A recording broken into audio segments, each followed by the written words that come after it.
आज सबसे ज़्यादा अगर किसी को ख़तरा है वो हमारे जवानों को ख़तरा है। मासूमीन ने ये जितने शुहदा के मैं नाम ले रहा हूँ वो कला अहले बैत अलैहिस्सलातु वस्सलाम 80% ऑफ देम क्या हैं, ये जवान हैं। आज दुश्मन जवानों के ईमान को तबाह करना चाहता है। हम जिस भी मजलिस में जा रहे हैं हमें जवान चेहरे नज़र आ रहे हैं। मासूम का जुमला है, फरमाते हैं दो चीज़ों की कदर जानो, एक सेहत की कदर जानो, दूसरी जवानी की कदर जानो। कहा हॉस्पिटल में जाओ, बीमारों से मिलो, वो तुझे बताएंगे कि सेहत की कीमत क्या होती है। फरमाए बूढ़ों से पूछो कि जवानी की कीमत क्या होती है। जवानी आती है और गुजर जाती है। जवानी औजे कुदरत है, कुदरत अपने उरूज पर होती है। जवानी औजे हमलात शहवानी है, कुदरत शहवत गजब हर चीज जवानी में उरूज पर होता है।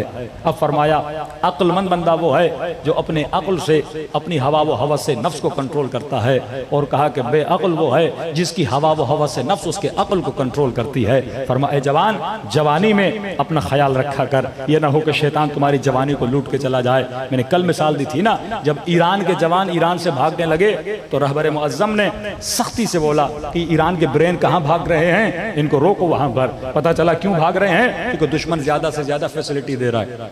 ये रिपोर्ट है ना, पाकिस्तान में सिर्फ इन 2 सालों में 15-20 लाख से ज्यादा जवान ये मुल्क छोड़ के चले गए। 5 लाख से ज्यादा सरमाएदार ये मुल्क छोड़ के चले गए। तो जिस मुल्क में जवान ना हो वो मुल्क तबाही की तरफ जाता है। वो पढ़े लिखे जवान, ये जवान इमाम जमाना के नासिर बन सकते हैं अगर अपने वजूद को मजबूत करें। एक तो इस मुल्क में गुर्बत है। आज बच्चियों को देखिए टिकटॉक पे बैठी हुई हैं, यहाँ पे जवान, यहाँ पे वो नामहरम।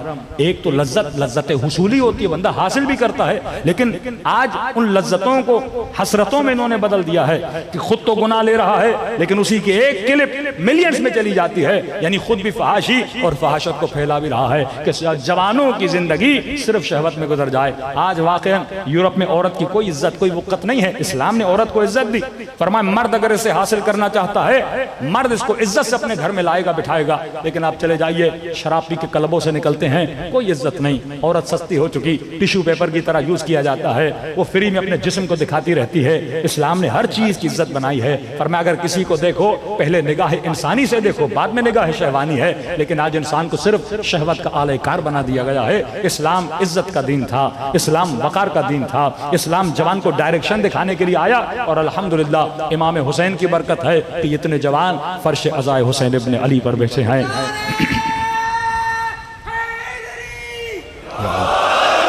पहले हमारी तंजीमें होती थी, जवानों की तरबियत होती थी, अभी इंडिविजुअल हर बंदा मेहनत कर रहा है। ये रब्त, ये नेटवर्क होना चाहिए कि हमने जवानों की तरबियत किस तरह करनी है। किसी ने कहा मौलाना 9 दिन मजलिस में आते हैं, वजूद में तब्दीली आ जाती है। मैंने कहा फिर 9 दिन के बाद क्या करोगे, 10 मुहर्रम के बाद क्या करोगे? उसके बाद तो कोई मजलिस नहीं है। कुछ जाते हैं, कुछ नहीं जाते, कुछ जॉब में मशगूल हो जाते हैं। आज आपने कम से कम 1 घंटा तो मजलिस सुनी, 1.25 घंटा तो मजलिस सुनी, लेकिन सवाल यह है इसके बाद आप क्या करोगे? रूटीन को जारी रखना है ना। अब कहेंगे मौलाना कोई मजलिस है ही नहीं तो हम क्या सुने। तो आज एक मशवरा दे रहा हूँ, अगले साल तक अमल करिएगा। अगर वजूद में तब्दीली ना आए तो जो कहना हो मुझे आप कह दीजिएगा। आसान है। मौलाना क्या करें? चलो 1 घंटा मजलिस नहीं सुननी ना, आशूरा के बाद आधा घंटा मुतालिया करो, आधा घंटा मुतालिया करो। अब फिर कहेंगे मौलाना क्या पढ़ें? बेहतरीन किताब है कुरान, बेहतरीन किताब, लेकिन अरबी नहीं। कुरान किस तरह, जैसे मरहूम शेख मोहसिन नजफी साहब की तफसीर आ चुकी है उर्दू में, बाजार में मिलती है आपको। या तफसीर नूर पढ़ें अगर कराती की, अगर उर्दू में तर्जुमा हो गया। बेहतरीन किताब कुरान। बाज़ हमारे मोमिनीन सीधा नहजुल बलागा उठाते हैं, समझ नहीं आती, सकील है। कोई दुआ की उठा ली, बोर हो जाते हैं। देखो अगर मुतालिया भी हदफमंद नहीं होगा तो मुताले में मजा नहीं आएगा।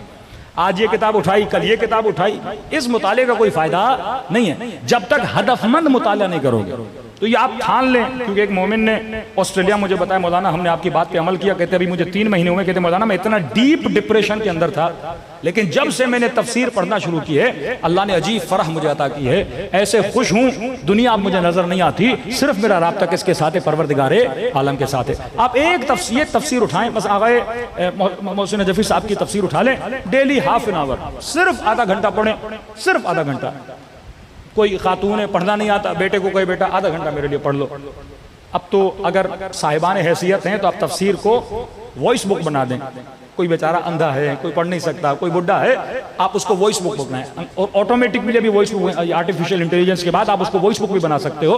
वॉइस बुक बना के कोई गाड़ी में सुनता हुआ जाए, कागज़ उठाइए, कलम उठाइए, आधा घंटा पढ़िए, फिर उसके नोट बनाइए, फिर देखिए। कुरान वो किताब है जिसमें फ़िक़ा भी है, जिसमें अखलाक भी है, जिसमें फ़ज़ाइल अहले बैत भी हैं, जिसमें अंबियाए गुज़श्ता के किस्से भी हैं, जिसमें मुसलमानों के कारनामे भी हैं, जिसमें सब कुछ आपको मिल जाएगा कुरान में। और आज की सियासत, आज के ज़माने के हालत हाजरा भी आपको कुरान में क्या हो जाएंगे, मिल जाएंगे। सिर्फ इस फार्मूले पे आज अहद करें इमाम ज़माना से कि मौला मैं इस आशूरा के बाद आधा घंटा तफसीर कुरान पढ़ूंगा।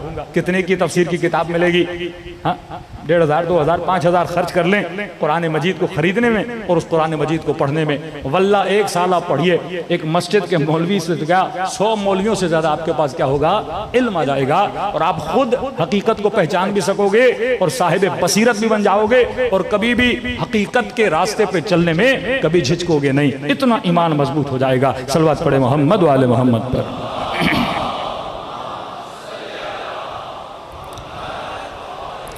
मोहम्मद, इन टोटकों और चुटकुलों और इन चीज़ों से आपको कुछ नहीं मिलने वाला। ये वक्ती मज़ा है, वाह वाह किया, चले गए, थोड़ा सा दिल खुश हो गया कि फ़लाँ की बुराई हो गई और हमारी तारीफ़ हो गई। वजूद को अगर इर्तिका दिलाना है तो इल्म मासूमीन अलैहिस्सलातु वस्सलाम को क्या करो, हासिल करो। इल्म आता है ना, इंसान के बदन का वेट नहीं बढ़ता, लेकिन ईमान का वेट बढ़ जाता है। बर्गर खाओगे, खाना खाओगे, जिस्म बढ़ेगा। इल्म खाओगे, रूह के पर बढ़ेंगे। बंदा मर जाए, सब चीज़ यहाँ छोड़ के जाता है। बिरयानी खाई, मुर्गी खाई, चरखे खाए, बदन को लगे बदन मिट्टी में गया, कीड़ों ने खा लिया। मन सक़ुलत मवाज़ीनुहु फ़हुव फ़ी ईशतिन राज़ियह, कहा ऐश करेगा वो बंदा आखिरत में जिसका वहाँ वजन ज्यादा होगा। बदन का वजन मोटा हो के मरे, मन सक़ुलत मवाज़ीन, उसके अमल का वजन वहां पे क्या होगा, ऐश। अल्लाह कहता है ऐश करेगा। जो अयाशियां करते हैं ना कुफार, कौन सी अयाशियां होती हैं? शराब के ऐश, शहवानी ऐश, यही ऐश है ना। अल्लाह कहता है यही चीजें मैं तुझे जन्नत में दूंगा। हूरें किसके लिए बनाई? तुम्हारे लिए। बाग किसके लिए बनाए? तुम्हारे लिए। शहद की नहरें किसके लिए बनाई? तुम्हारे लिए। लेकिन जो साहिबान मारिफत है वो तो जन्नत में भी इतना ऐश नहीं करेंगे जितना हुसैन इब्न अली के चेहरे को देख के करेंगे, जितना अली इब्न अबी तालिब की महफिल में बैठ के करेंगे। तो मरने के बाद भी इंसान को महफिल अमीरुल मोमिनीन नसीब होती है। लेकिन फरमाया मन खफ़्फ़त मवाज़ीनो फ़उम्मुहु हाविया, वाय हो उन पर जिनका मरने के बाद वजन कम हो।